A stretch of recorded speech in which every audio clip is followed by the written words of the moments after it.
Davos లో జరుగుతున్న ప్రపంచ ఆర్థిక సదస్సు వేదికపై తెలంగాణ కొత్త రికార్డు నమోదు చేసింది. గతంలో ఎన్నడూ లేనంతగా ఒకే రోజు 56,300 కోట్ల రూపాయల పెట్టుబడులకు సంబంధించి దిగ్గజ సంస్థలతో ఒప్పందాలు కుదుర్చుకుంది.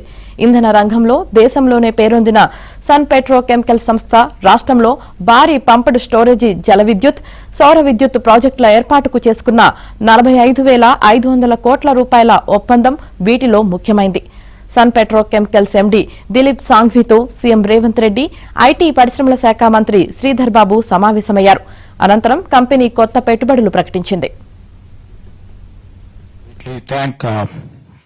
Government of India for hosting this platform, and would like to really thank the WEF platform too over here, who have been doing the great exercise in showcasing the next level technologies over here, making us learn many things back home. We would like to really practice it back.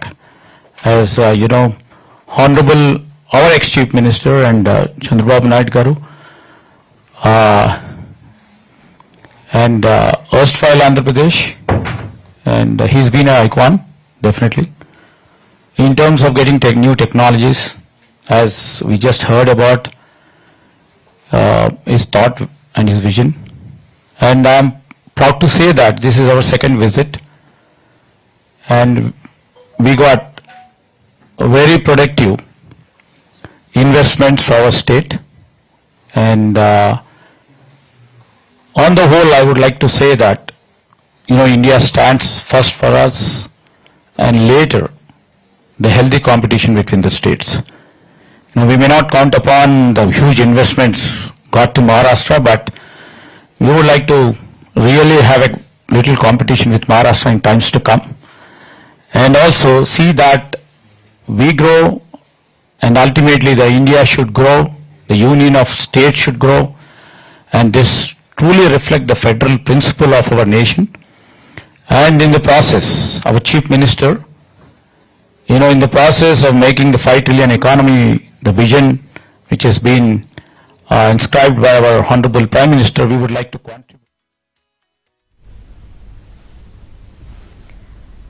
CM Revanth సమక్షంలో Davos సదస్సులో రాష్ట్ర ప్రభుత్వంతో అవగాహన ఒప్పందం కుదుర్చుకుంది. తెలంగాణలోని నాగర్ కర్నూల్, మంచిర్యాల, ములుగు జిల్లాల్లో 3 చోట్ల pumped storage hydro power ప్రాజెక్టులను నెలకొల్పుతామని కంపెనీ ప్రకటించింది. ఈ 3 ప్రాజెక్టుల మొత్తం ఇంధన సామర్థ్యం 3,400 మెగావాట్లు. వీటికి 5,440 మెగావాట్ల సామర్థ్యం ఉండే సౌర విద్యుత్ ప్లాంట్లను అనుసంధానం చేస్తోంది. ఈ ప్రాజెక్టుల నిర్మాణ దశలోనే దాదాపు 7,000 మందికి ఉద్యోగాలు లభించనున్నాయని కంపెనీ తెలిపింది. తెలంగాణ ఆవిర్భావం తర్వాత నుంచి ఇప్పటి వరకు దావోస్ వేదికపై తెలంగాణ ప్రభుత్వం చేసుకున్న భారీ ఒప్పందం ఇదే.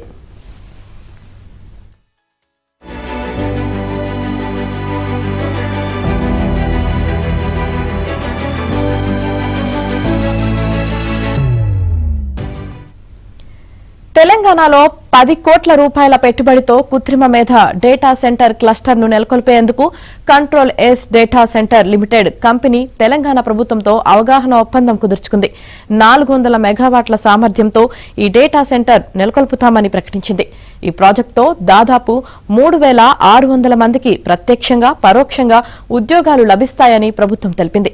అమెరికా కేంద్రంగా రక్షణ రంగంలో వివిధ ఉత్పత్తులు తయారు చేసే ప్రముఖ కంపెనీ జేఎస్డబ్ల్యూ తెలంగాణలో 800 కోట్ల రూపాయల పెట్టుబడులు పెడతామని, యుఏవీల తయారీ యూనిట్ ఏర్పాటు చేస్తామని ప్రకటించింది. అలాగే చెన్నైలో ప్రారంభమై ప్రపంచవ్యాప్తంగా విస్తరించిన దిగ్గజ ఐటీ కంపెనీ హెచ్సిఎల్ హైదరాబాద్లో కొత్త టెక్ సెంటర్ను ప్రారంభించనుంది. HCL tech global CEO MD C Vijay కుమార్తో సీఎం రేవంత్ చర్చల అనంతరం కంపెనీ ఈ నిర్ణయాన్ని ప్రకటించింది.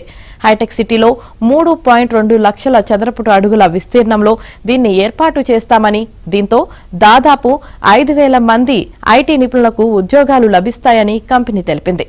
తాజా నిర్ణయంతో నగరంలో హెచ్సిఎల్ కేంద్రాల సంఖ్య 5కు పెరగనుంది.